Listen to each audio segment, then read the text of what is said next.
Okay. Bismillah ar-Rahman ar-Rahim. Alhamdulillah Rabbil Alameen. I'd like to welcome everyone to another one of America's Islamic Heritage Museum education and history programs. Today we're blessed to have Imam Tawakal from Canada to share with us the insight about the wisdom of Muslims and the history of the Muslims from Canada in the London area, as well as Muslims from the Lebanese diaspora environment. And with no further ado, I'd like to welcome the Imam. Assalamu alaikum wa rahmatullahi wa barakatuh, brother Imam. Alaykum assalam wa rahmatullahi wa barakatuh. Thank you, Brother Amir Muhammad, for hosting this. I think it really is a critical juncture to speak of the history of Muslims in North America. And, as many of you may have perhaps heard of the events that have been taking place here, actually in this city, in my city where I live, in London, Ontario, where there was actually a horrific a terror attack on a Muslim family that just took place on Sunday. And so our community has actually been reeling from this attack, where a Muslim family of five, they went out on a Sunday night in the evening for their stroll, and there was an individual, a criminal, who decided to target this family because they were Muslim. And he went and he mowed them down, literally. He ran over them and hit them. Of the five people, four of them died, and only one survived, and that was the youngest member of the family, a 9-year-old boy. And the other members of the family, over 3 generations, there was a grandmother, 74 years old, and then there were parents, mother and father, 46-year-old father, 44-year-old mother, and a 15-year-old girl, all of whom were tragically killed. And so this is something that it was an act of hatred. It was an act of Islamophobia. And we know how these incidences of Islamophobia have actually been on the rise, both in America as well as in Canada. And so it's important to understand our history as Muslims in this country, in North America, on this continent, in Canada, as well as in the United States, to understand that our roots go back a long ways. And this is particularly painful for us here in the London community, because we're one of the oldest Muslim communities in the country. We have the oldest mosque, which is what I'll talk about when I give my presentation, in the province of Ontario. It's the second oldest mosque in Canada. It is the longest running mosque currently in the entire country. And so our roots in this country go far, far back. They go back well over 120 years. And so it behooves us to learn about our own history, to understand we are an integral part of the fabric of our community. We are an integral part of our society. And we have been contributing for over a century to the prosperity of this country in Canada, as well as to the United States, that Muslims have made many significant contributions over the past century and more. And so it's important that we understand our roots so that nobody can come and say that you don't belong here, that this is not your home, or to go back to where you came from. I mean, we have many Muslims who were born and raised in this community, some going back all the way to the 1940s, and members of this community here in London, Ontario, that have been living here since they were born in 1940, and their parents, they came here in the early 1900s. And we'll talk a little bit about some of those families today. But I just really wanted to contextualize, the fact that these atrocities are happening to the Muslim community. And for somebody to come and to have the audacity to say that we do not belong here, or that we are not a part of this country, when we know our history, then we understand that we do have deep roots. We have an integral role to play within our communities. We have been playing such an integral role for several decades, well over 100 years. And so we need to be able to acknowledge that and teach others, in order for them to know and to understand that, we do have roots within the communities in which we live in. And so with that being said, I know that it's a bit of a somber introduction, but nonetheless, it is important to be able to contextualize, this event that has taken place, and our community, it's still fresh. Our emotions are very raw. It has only been 5 days. On Tuesday, we held a vigil that was broadcast across the country from coast to coast. We had all of the top political leaders attend this vigil at the London Muslim Mosque, including the Prime Minister of Canada, as well as all leaders of the federal parties. We had all leaders of the provincial parties attend, and all of the political government representatives, the members of parliament, local members of parliament, as well as other dignitaries. They all attended a vigil on Tuesday, just to be able to show a sense of solidarity with the Muslim community. And so then, as we pain and as we grieve, that there has been an outpouring of support, but there's a lot that we need to do in order to combat against hatred and against racism and against Islamophobia and discrimination. And this is a conversation that it needs to happen more often. And part of rooting out the different forms of xenophobia, of Islamophobia, of racism and discrimination is to be able to educate people about who we are as Muslims and what we have contributed to our communities. And so that's what I'm hoping to be able to touch on today during this presentation. And so as we begin, Bismillah, Alhamdulillah, wassalatu wassalamu ala Rasulillah. I just want to make sure that the presentation is, you can see that on my screen, and that yes, it shows. Okay. So in terms of talking about the history of Muslims in London, Ontario, Canada, as well as the Lebanese and Syrian diaspora, the roots of the Muslim community here in London, Ontario, it goes back to when we're looking at the first migrations that of the first Lebanese and Syrian community members that came to Canada very early on. And so when we look at the first people who came from overseas, they were mostly coming from Lebanon and Syria, which of course at the time was considered as a single entity or single area. And they started to come to North America in the late 1800s and early 1900s.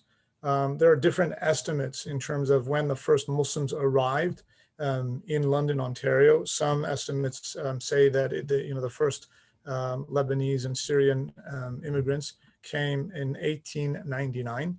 And then there are other estimates that indicate that they came in 1905, and that we do know for sure that there were Muslims in this area at the very least from 1905.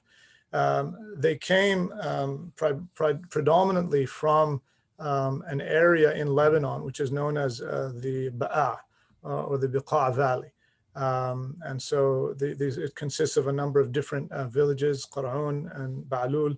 And so the Biqa Valley, that's one of the reasons why most of the early Lebanese/Syrian immigrants, they actually came from all these villages that are located throughout the Bekaa Valley in Lebanon. And so, as I mentioned, those estimates that go back as far as 1901, and some, as I mentioned, 1899. But at the very least, we know from 1905 that there definitely were Muslims here in London, Ontario. Most of them came as single young men, and they came from both Muslim and Christian backgrounds. And that's something that is significant when we look at, the interfaith relations, that they identified themselves as Muslims and Christians, and they didn't obviously have any sort of issues amongst themselves or between themselves, that in terms of having, any sorts of tensions that existed, between the communities. In general, they came here to seek a better life. There are various reasons given for why they migrated out of Lebanon in such large numbers. Some say that they were looking in order to be able to find work here. Some came for kind of like the gold rush. And so there was a group of migrants that they remained here in this area in London, Ontario. And then another group actually went further out west, all the way to Alberta. And then they settled in Lac La Biche, as well as areas in surrounding Edmonton and in Edmonton. And so we'll talk a little bit about those populations as well. So when we're looking at the first recorded dates of arrival in London, Ontario, it's from 1901. And so here we have a booklet or a brochure that is of the centennial celebration of Muslims in London, and this was done in March of 2001. So as a centennial, that it would indicate that the Muslims have been present in this community since 1901. But when we look at this, there's another brochure that it talks about the Arab presence here in Canada, and this was actually goes all the way back to 1882. So 100 years of the Arabs in Canada from 1882 to 1982. So that gives you an indication of the earliest dates in which Muslims arrived in Canada, and specifically in London, Ontario. So now, when we're talking about the early migrants, as I'd mentioned, that they were from both Muslim and Christian background, and so they felt, of course, a need to remain to retain their identities, and so here, this is a picture from 1921 of a number of the early migrants. And a number of these families that they still remain, their families actually are here to this day. And so we have, these different names of, like the Hassan family that to this day we have their progeny are here. The Juma family, this is also a well-known family, the Barakat family, the Asaf family, all of them that they remain here. And then you have also some of the Christian families as well.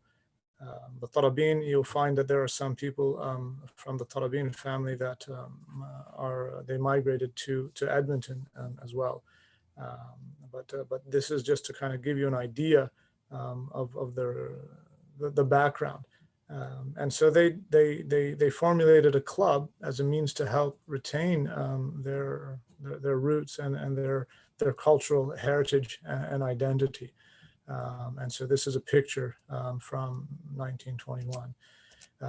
As the time passed, more and more migrants would come. So the early migrants from the same picture to London, Ontario, included Hassan Asaf. And so here, this brother, Hassan Asaf, he came first, and then his brother, whose name is Hussein Asaf Hassan, he followed him. Now, the reason why their names are different is because when Hussein Asaf actually arrived, that they had placed in his passport that his last name actually was Hassan, and not Asaf as his brother. And so he didn't mention anything, that he was actually concerned of the immigration official, that they might turn him back. And so he said, don't say anything. Just, they say my last name is Hassan, my last name is Hassan, no problem. And that's how it was documented, and that's how they remain.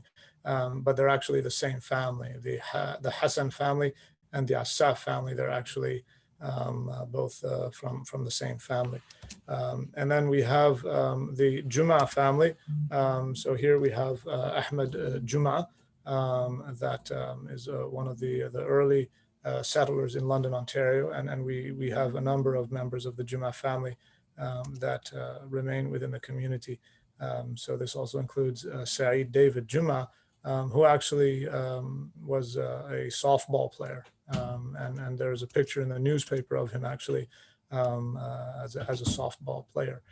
And then the later migrations, they continued to come, and the migrations in the late 40s, early 50s, there were family members that were actually from the earlier migrants, and that they came. And so in 1952, members of the same family, of the Hassan family, of the Juma family, and the Asaf family, as well as others, that they formed the Canadian Muslim Benevolent Society in 1952. And then, more migrations came, families from the Shawshar family, from the Darwish family, the Barakat family, the As-Sayyid family, or the Seed family, as well as others. So the early Muslims would regularly gather, and they would meet in the house of Hussein or Alex Hassan Asaf, who I had pictured or showed you in the earlier picture, and his wife Aisha Shawshar. So they would gather together in the southern part of London, and they would meet on a regular basis. And so, the earlier migrants weren't so much into their practice of their faith. And it wasn't until the later generations that came that there began to be more of a focus on, practicing their Islamic principles and faith.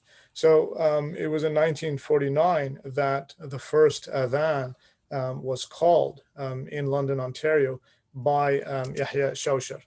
And so we have his brother, whose name is Hani Shawshar, that he remains alive to this day. Yahya Shawshar actually he moved out of London, and he lived in the States for some time, and he passed away a few years ago. The prayers and how to perform the prayers were actually taught by a brother named Ali Qadri, and he used to teach people how to pray in his home in 1952. And they also then had early Islamic conventions. So one of the conventions that they had, that they were held in Detroit, in Toledo and in Detroit. And so those were in the early 50s that there were Islamic conventions. And then in 1955, that convention came to London, Ontario. So here you have the 4th annual convention of the Federation of Islamic Associations of the United States and Canada. And so this is a picture of all of the attendees of this convention that was in the mid 1950s. And so this is just to show the importance that they had in terms of retaining their Islamic identity. And again, you notice that they're not in terms of the practice of the faith was still not something that they had held too strongly onto, but it was something that continued to be of importance and would develop. And so as they were understanding, the importance, and as they formed the Canadian Muslim Benevolent Society in the 1950s, again, it's really for the purpose of ensuring that they're able to hold on to their identities. So they would meet regularly on Sundays, because during the week, of course, they'd be working. And so on the Saturday and Sundays, the only days that they'd have off. And that's when they would come together to meet. And so they felt that there was a need for Islamic institutions. And that was something that came about in the early 50s. And that's where the history of the London Muslim Mosque begins.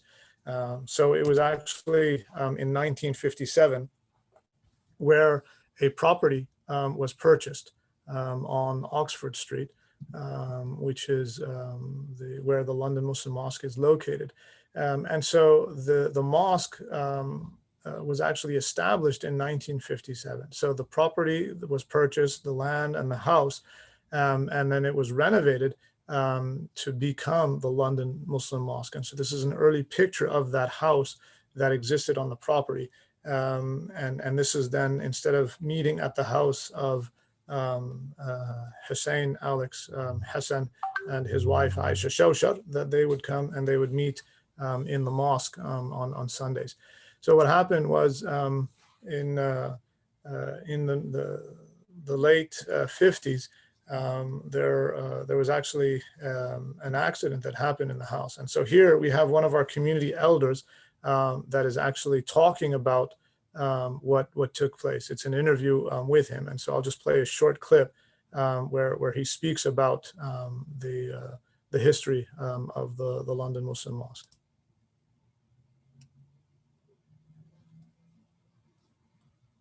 So here we are at the London Muslim Mosque. Mosque property on Is the audio clear? Purchased in Can you hear the audio? It's a little low. Okay, let me see if I can turn up the volume. 50s, and as a house, and it was renovated for the use. Yes. Is that better? Yes. Okay, here we go. I'm going to turn all the way up. The small community at that time as a mosque. So here we are at the London Muslim Mosque.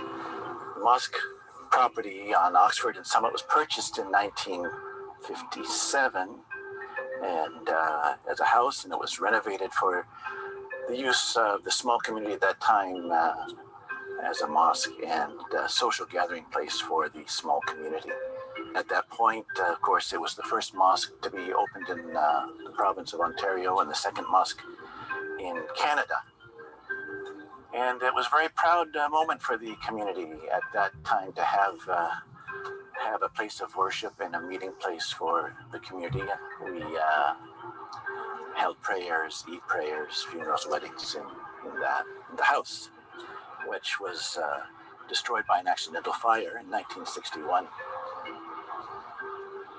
Oddly enough, here we are now at the rear of the mosque in the parking area, and when we did the last addition and renovation of the mosque, we had to do some excavating around the mosque building, and we ran into the original foundation of the house as we were excavating for the addition, which was a bit of a surprise and something that sort of brought a smile to our faces.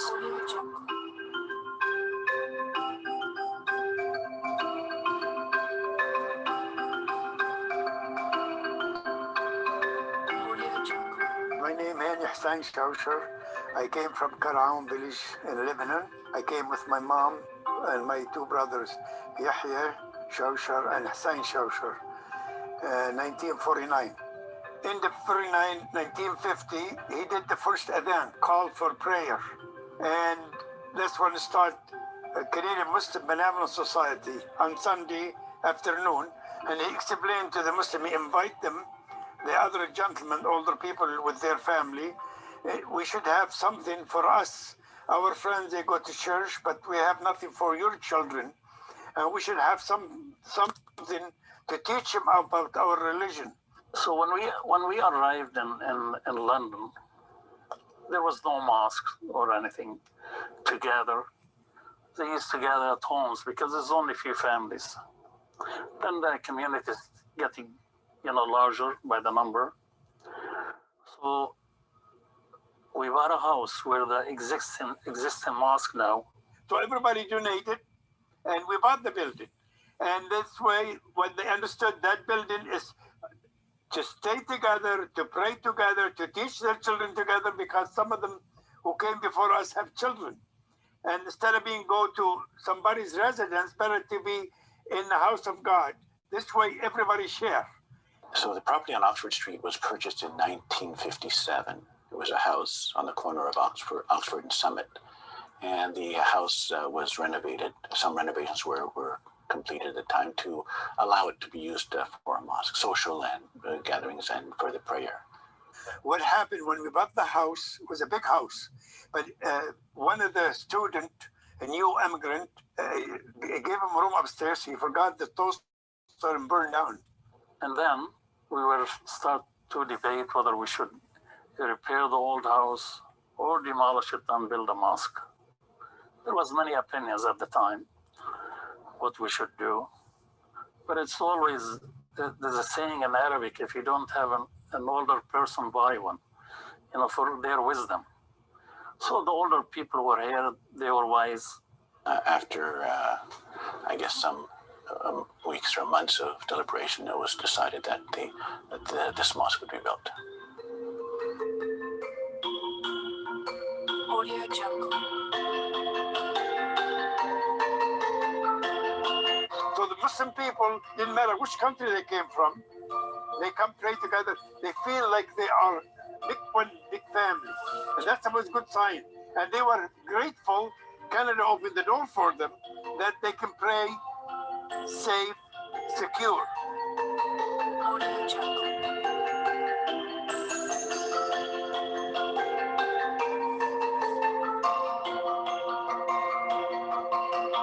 Audio Jungle.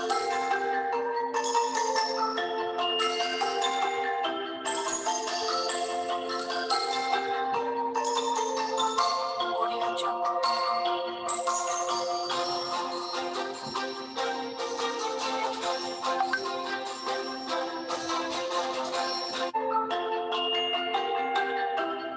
Already? Let me go back from arriving at Halifax. And you see the people, how they treat you. Even on the train. Few families, they came, they brought us some food. I remember jam and bread and cheese and then, for our journey. And one thing still sticks in my mind. When we were traveling by train, you go through towns or whatever, people wave to you, They don't even know who's in the train, but they still wave to you. And I thought that was a great thing, honestly.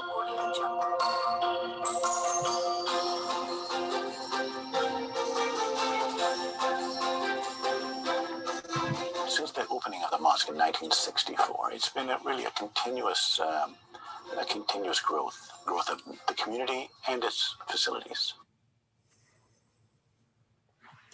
So this is just a summary of the history of the mosque in terms of how it was established and how it was built.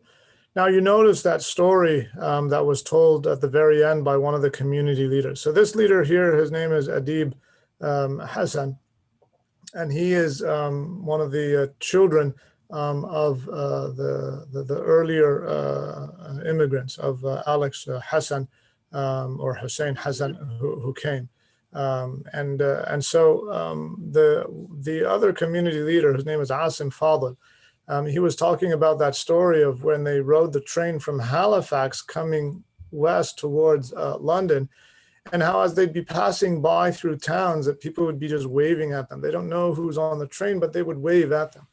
And this kind of gives a sense, early on, that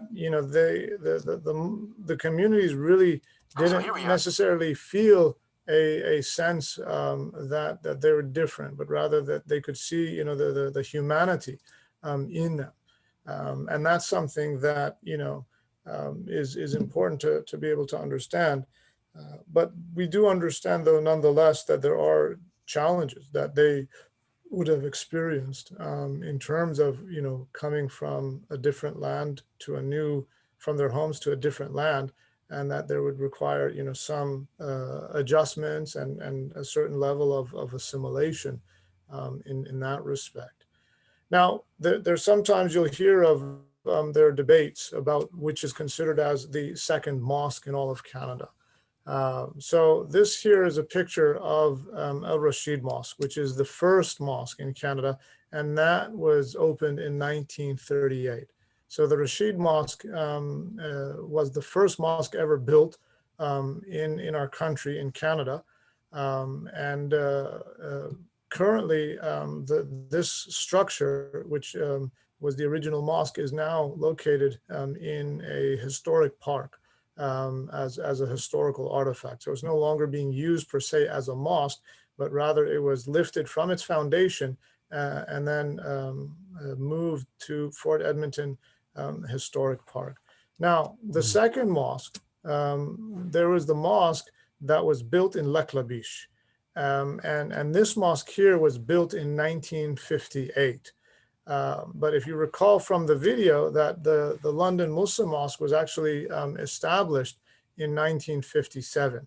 Now, when the fire damaged the house that was actually the mosque in the early 60s, around 1961, after, as was mentioned in the video, they had a number of conversations and deliberations in terms of what should they do. Should they repair their house, or should they demolish it and build a mosque? So they actually opted for the latter. This was the London Muslim Mosque when it was built, again, rebuilt as a purpose-built mosque in 1964. So as a purpose-built mosque, Al Karim Mosque would have been the second mosque in terms of being a structure as a purpose-built mosque. And the London Muslim Mosque would have been the third mosque as a purpose-built mosque. But in terms of establishment, it was the second mosque established in Canada in 1957. So really both the mosque in Lac La Biche as well as the London Muslim Mosque, they get to retain their second mosque status in one way or another.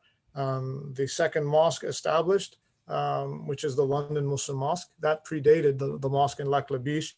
But the mosque in Lac La Biche could be considered as the second purpose-built mosque to be constructed. So they end up both getting to keep their second mosque status. So that's a way of working that out. So now the London Muslim Mosque, when it was built in 1964, this of course would be the third purpose-built mosque to be constructed in Canada.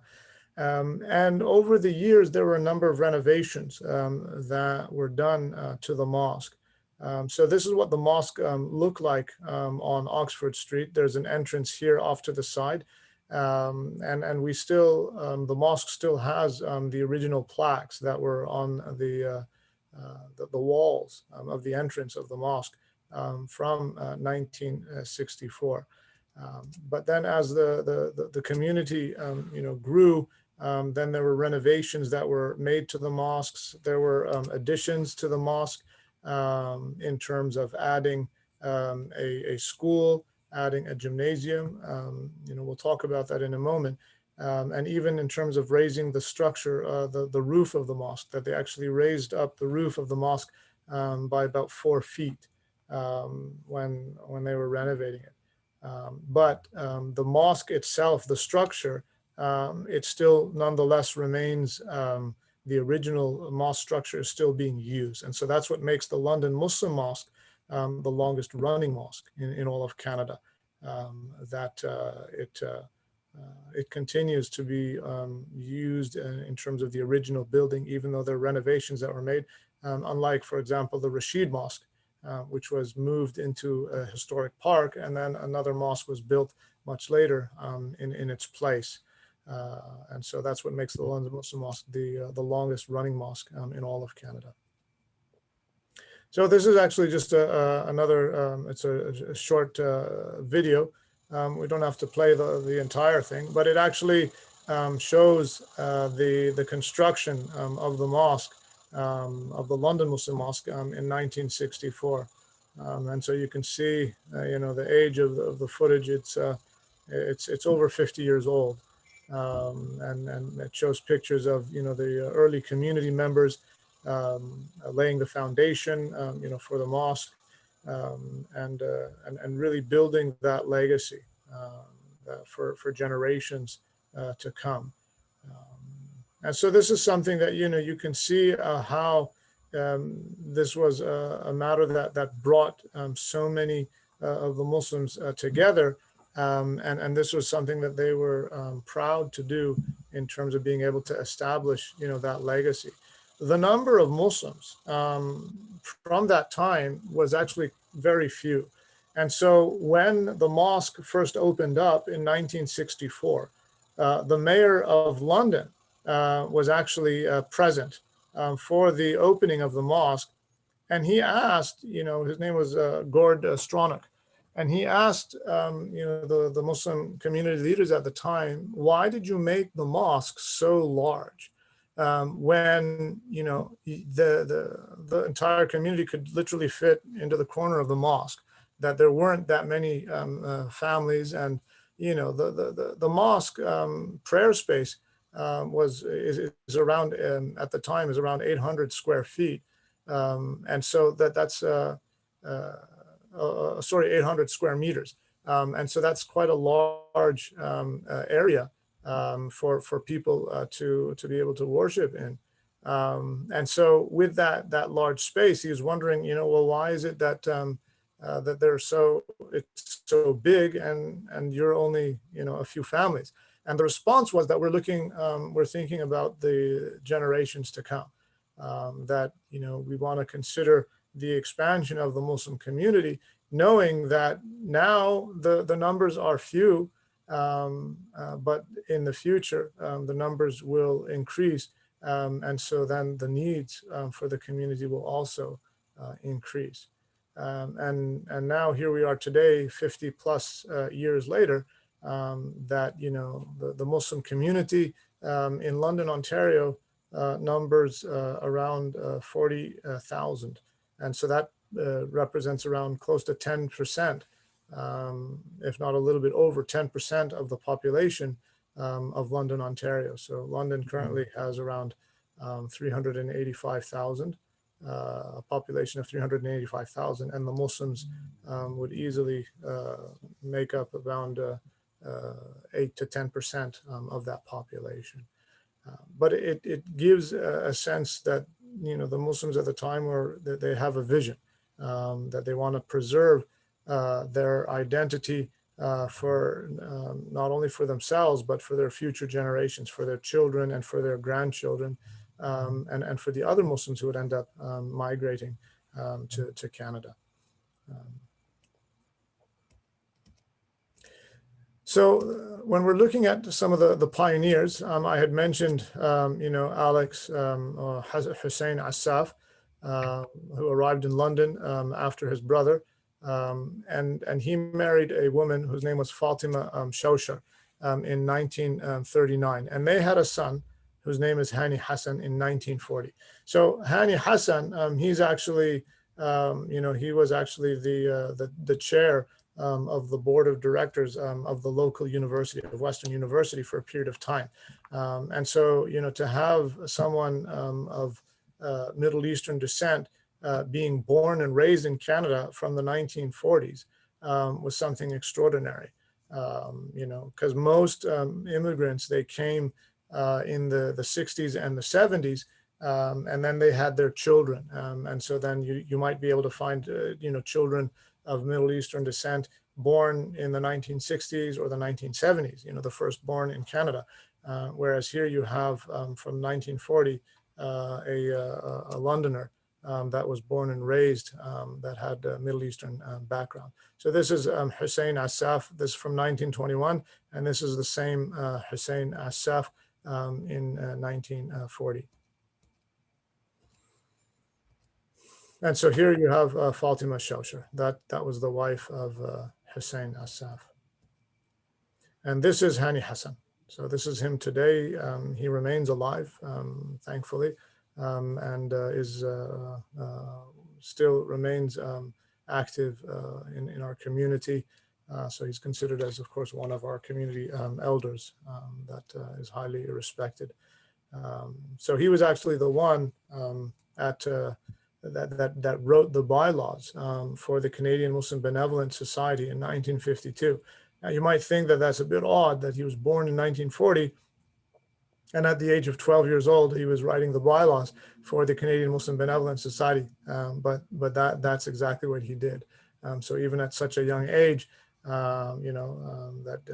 had that capacity and the capability to be able to do that. And so he was a representative for the Canadian Muslim Benevolent Society from early on. Then we had Aisha Shawshar and Hani Shawshar. So here we have Aisha Shawshar. Hani Shawshar, he arrived in 1949 with Yahya Shawshar. So Hani Shawshar was the older gentleman in the video that I showed you just a few minutes back. Okay. That talked about the story of the house, burning down. And then being established as the London Muslim Mosque.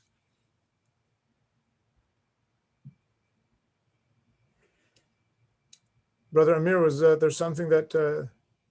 No, I'm listening. Okay, I'm sorry. I thought I heard someone speak, so my apologies.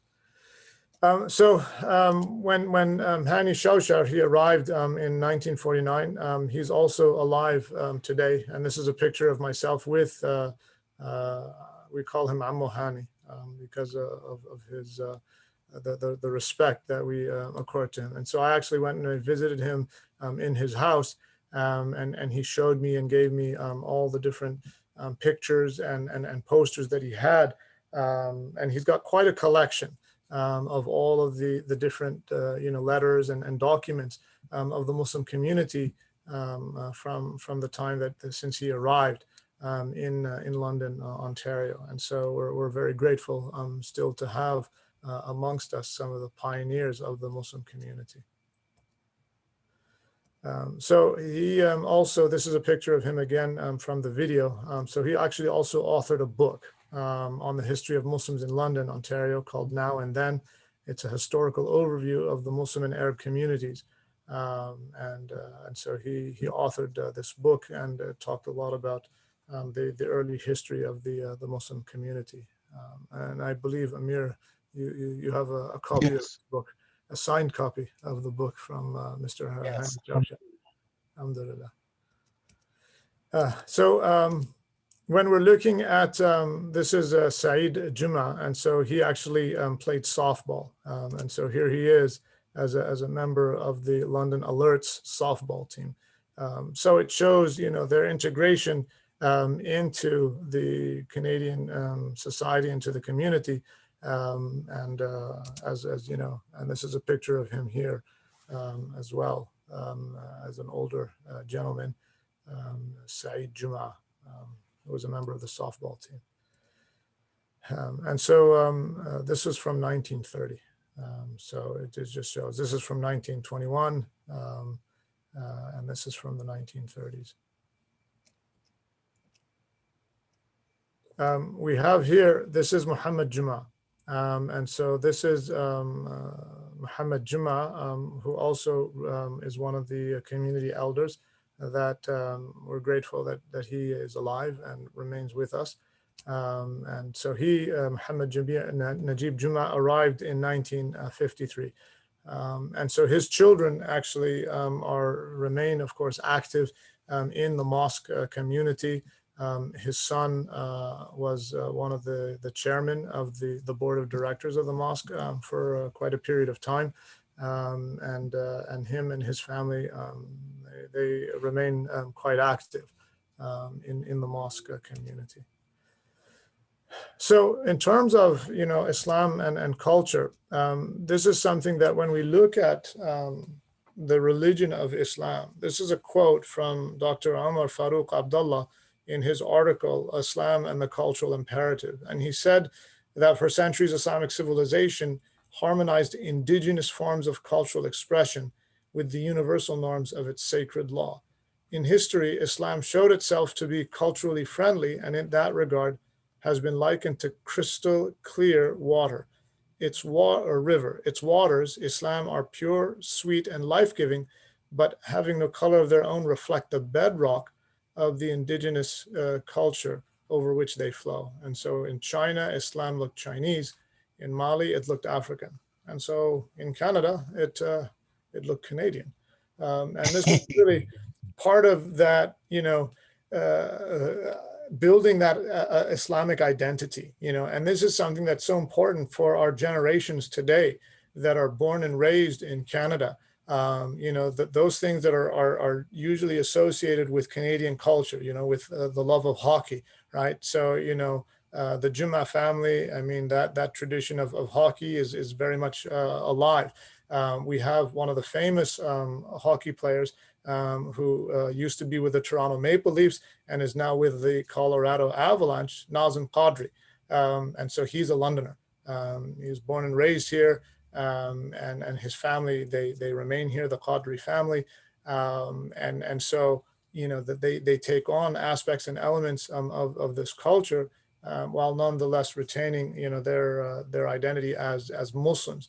And so these are things that are important to be able to ensure that, that there's no conflict in terms of, being Canadian and being Muslim, because our faith, it gives us the guiding principles, but it allows us to practice our faith based on, the manifestations of the culture that we live in through those guided principles, and so, when we see, for example, the cultural dress, our sisters, when they wear their hijab, the way that they wear hijab and the actual garments differs from one place in the world into another. And so, the hijab from Pakistan is not like the hijab from Arabia, is not like the hijab, from Egypt or from North Africa, from Morocco, or other places in Africa. And you'll see this diversity that exists. You go from China to Indonesia to Africa, that you'll see, the principles are there. But then the manifestation is actually more specific. And that's to show the beauty of our faith tradition. And so likewise, here in Canada, I mean, when you have sisters that they'll wear their, loose, fitting skirts, Western skirts and shirts alongside their hijab, that this is something that is uniquely Western, so to speak. And within the Islamic faith tradition, there's nothing against, the cultural manifestations of a particular country or nation. And that's really to show the beauty of our faith tradition.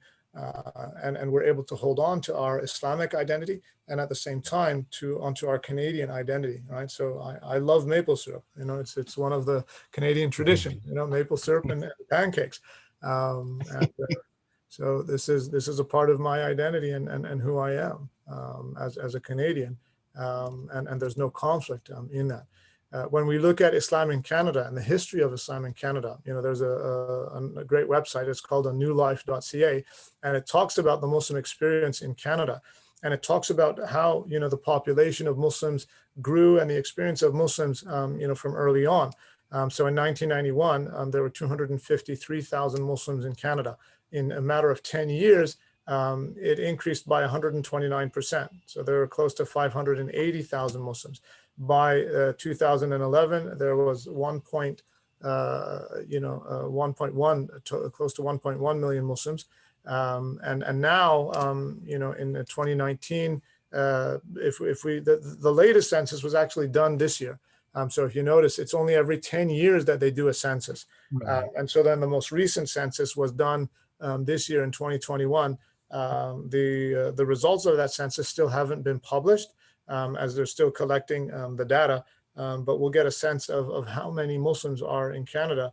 And the estimates now that are that there are well over 1.5 million Muslims in Canada. And so the numbers continue, to increase, and that's just to show, the growth of the population amongst the Muslims. So I'm not sure if anyone recognizes who this is, but this is in fact Nazem Qadri, the famous hockey player who was with the Toronto Maple Leafs, and now he is with the Colorado Avalanche. So I didn't update his picture in terms of his uniform with the Americans, the Colorado Avalanche. I know you was being biased. Yeah, it's just my Canadian bias coming out. So you'll forgive me for that, Brother Amir, won't you? Yes, sir.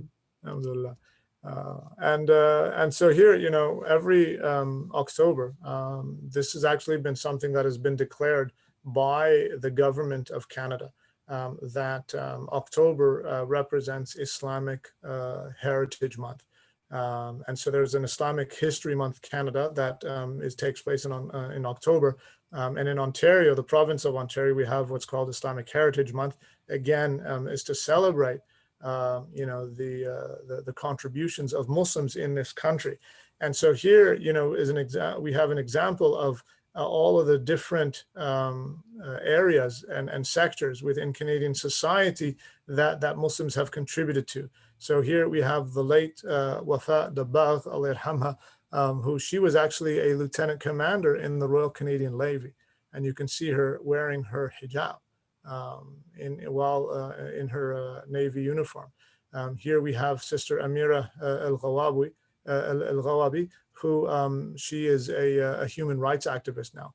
And she's contributed a lot to our community, and advocated for a lot of human rights issues that impact and affect the Muslim community to this day, including the rise in Islamophobia. She's been she's a very active advocate for the rights of Muslims in Canada and to fight racism and discrimination and Islamophobia.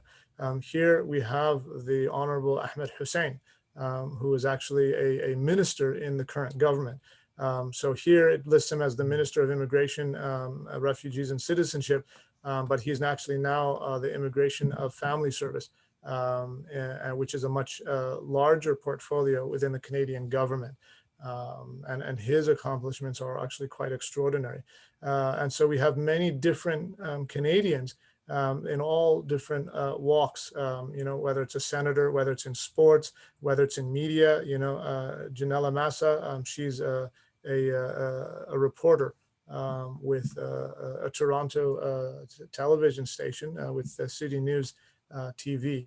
And so she's the first hijabi woman to work as an anchor woman in our country. And so,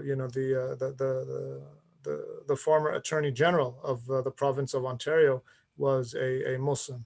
We have another member of Parliament in the current government who is a Minister of the Status of Women. And we have here Dawood Wormsby, if you've ever heard his nasheeds, that he's a well-known nasheed artist. And so he's from Ontario as well, from the Kitchener-Waterloo region. So we have, a number of different contributors. Zaib Sheikh is also a film commissioner and a director of the entertainment industry. So Muslims have really contributed in so many different sectors within our society. So that's just really to give you a summary of what it is that, Muslims have contributed to our society. And this is history that is important for all people to know, that, as Muslims, we contribute and continue to contribute. A lot of the Islamophobic, tropes and all of the different, things that are said about Muslims that are bad and words of hatred, a lot of it is due to people's ignorance. Because racism, it really comes down to the root of it. It comes down to two things. It comes down to ignorance and arrogance. And so, if people are ignorant of someone or of something, then there is a tendency to fear it. And that can lead to, instilling a sense of fear within people, that to be afraid of the other, right? That's where this idea of xenophobia comes from, and Islamophobia, where people have the sense of fear of Islam because they don't know it. And then that fear then translates into a form of hatred. And so it's important that people know, who Muslims are and what Islam is all about, because that's going to help. And I've had conversations before with people that they've actually made changes within themselves because of their interactions with Muslims. That before they'd made assumptions based on, what's out there in the media. We know how powerful the media is, especially, our neighbors down south. And we know, how things can easily be spun in the media to portray Muslims in a negative light. So whether it's in, the news cycle, or whether it's through entertainment and the movie industry, how Muslims are, displayed and shown as terrorists and things like that, right? But they're not shown as, as your local neighborhood doctor or lawyer or professor at the university, or store clerk or restaurant owner, right?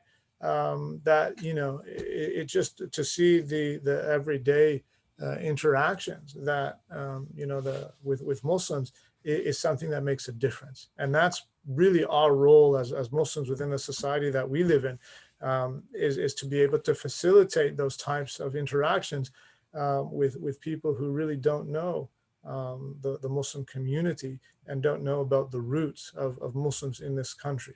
And of course, the other thing that racism is rooted in is in arrogance. And so if somebody thinks that they're better than someone else because of the color of their skin, or because of their ethnic background, or because of their religion, then this is a human disease. It's a problem, because arrogance in any form, where you put yourself above others, is problematic. And our faith teaches us to remain humble. That Prophet ﷺ told us that, Man tawada'a lillah rafa'ahu Allah. Whoever humbles themselves before God, then Allah will elevate him. وَمَنْ تَكَبَّرَ أَذَلَّهُ اللَّهُ. And whoever elevates themselves or becomes arrogant, sees themselves above others, Allah will debase him. Allah will bring him down. And so it's important that we understand we're the common thread of humanity that exists amongst all people. And Allah created the diversity as a sign of His creation. When Allah says, "O humankind, we have created you from a single pair, a man, a male, and a female, and we have made you into nations and tribes in order to know one another. Indeed, the most noble of you are those who have the most taqwa, or righteousness, or God consciousness. Indeed, Allah is aware and all-knowing." So this is to show what it is that we need to strive. It is a challenging uphill battle. Racism is real. It exists. The history of racism also has its deep roots in North American culture, whether it's in the United States, whether it's in Canada. My city here, the city that I live in, London, Ontario, it also has a history and a reputation for being, white and racist, in fact. But because of the continued efforts of, those community members who strive against this, these sentiments still exist, and that's why, when the attack happened on Sunday, that it was only a matter of time. Right. Although the act in and of itself is shocking, but the rhetoric that lies behind it and underneath it isn't, because it's been here for so long. And so we as Muslims, we still have a lot of work to do but it is not something that we can do alone. We have to join hands and forces with those community members of diverse backgrounds, both white and otherwise, that are accepting and celebrate our diversity and are spreading a sense of compassion and love rather than hate and divisiveness.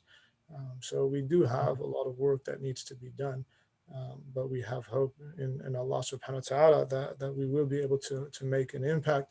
And the recent tragic attack that happened in the city here in London, Ontario, I pray that this is a turning point for our community and for the history of this city, for the history of this province and the history of this country. That we will take the steps and the actions, all people on all levels within the government to the commoners, in order to put an end and to stop these acts of violence that are based on hatred and racism. And it's condemnable on all levels. It's not just about Muslims, but we have indigenous people that have been oppressed. We have the Black community that has gone through hundreds of years of systemic racism. And that is something that needs to be and must be addressed and dismantled. And so these elements that exist within the system, that they have to be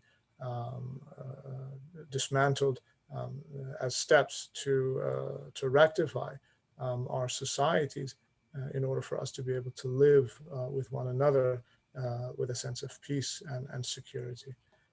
Walhamdulillahi Rabbil Alameen. I mean, Brother Imam, great job. Excellent presentation, beautiful and accurate and timely words of expression. And I pray that our audience that will see it today and those that will see it tomorrow will learn the lessons. Allah, as the Imam pointed out, that Allah made us tribes and nations not to despise one another, but to get to know one another. And it is time for us to try to work on the disease of this heart of arrogance. We're all human beings. We're not going to get out this life ahead of one another.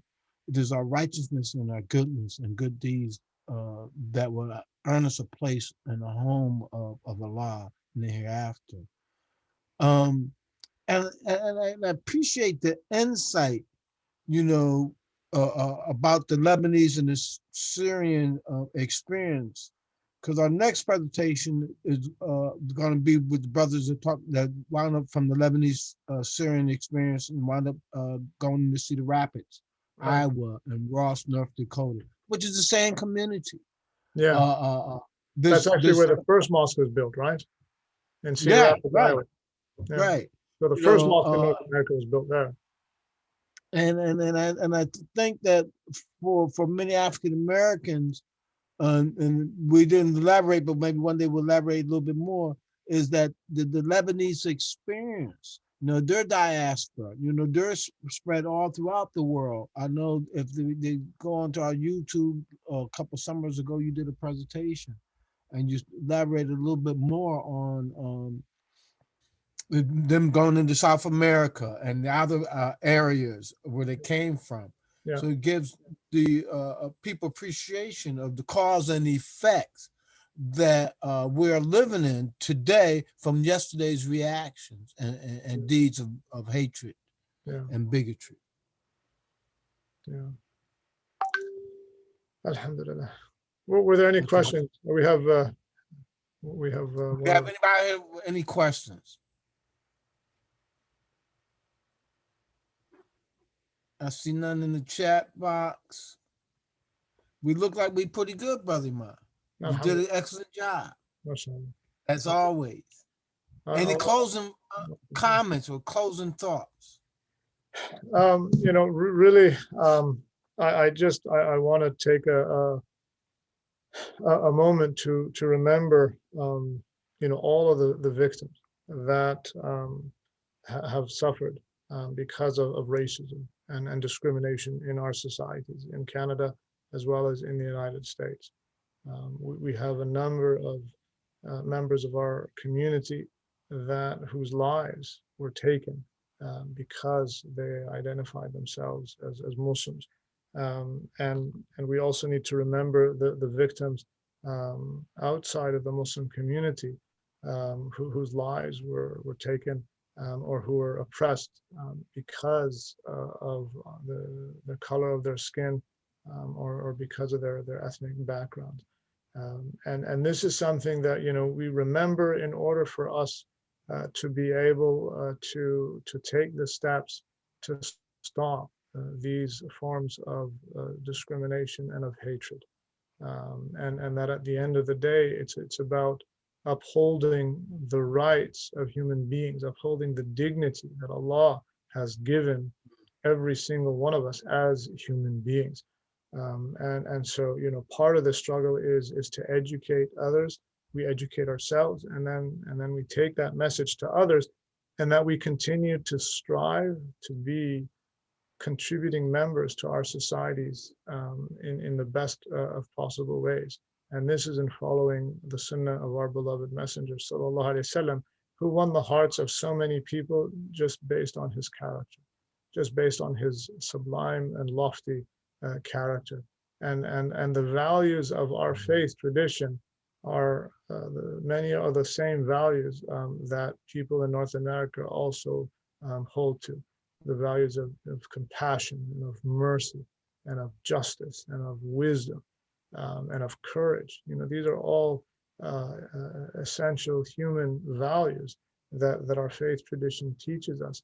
And so it's important that we live by these values and that we keep up the struggle. We got a long ways to go, and we need to make sure that our intentions are sincere and pure for the sake of Allah subhanahu wa ta'ala, and that we continue to strive and struggle to the very last breath that we take, and we go back to Allah subhanahu wa ta'ala only with whatever deeds that we have put forth in terms of our faith and in terms of our statements and in terms of our actions with our other limbs.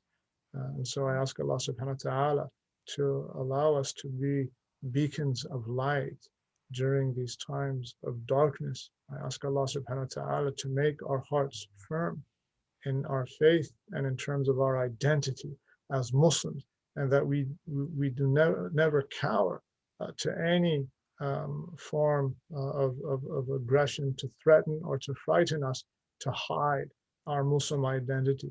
You know, our sisters, they need to wear their hijabs proudly and with dignity, with izzah, right? Because this is an honor that Allah has given to us. And so we wear our garments with honor that Allah has given to us. And we say, Alhamdulillah, you know, we don't hold our heads high out of arrogance, but rather we hold our heads high out of the dignity that Allah has accorded to us, not to think that we are better than other people, because at the end, we don't know what ultimately our end is in this life. And so we constantly humble ourselves and we strive to be the best people that we can be. And that's what makes us, you know, khayru ummatin ukhrijat linnas, the best of ummah, the best of communities that comes out to people. Why? Ta'muruna bil ma'rufi wa tanhawna 'anil munkar wa tu'minuna billah. That is, you command to what is right, you forbid what is evil, and you believe in Allah. And it's that belief in Allah subhanahu wa ta'ala that gives us our source of strength. And sometimes we need to acknowledge, you know, and see our weaknesses and our vulnerabilities in order to know the source of our strength is none other than Allah subhanahu wa ta'ala. I mean, well said, well done, Brother Iman. Alhamdulillah bil alameen. And we're in closing. I thank you for your love. I thank the community for allowing you to share their knowledge, their insight, and for sharing their information with you, that you can now pass the history, their tradition on to others. Job well done. May Allah bless you and the community.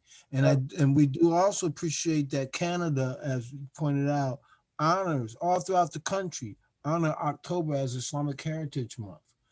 We're real proud to see the Canadians work towards that common goal, common effort to make their common citizens aware of the contributions of their fellow Canadian citizens that were Muslims and their contributions.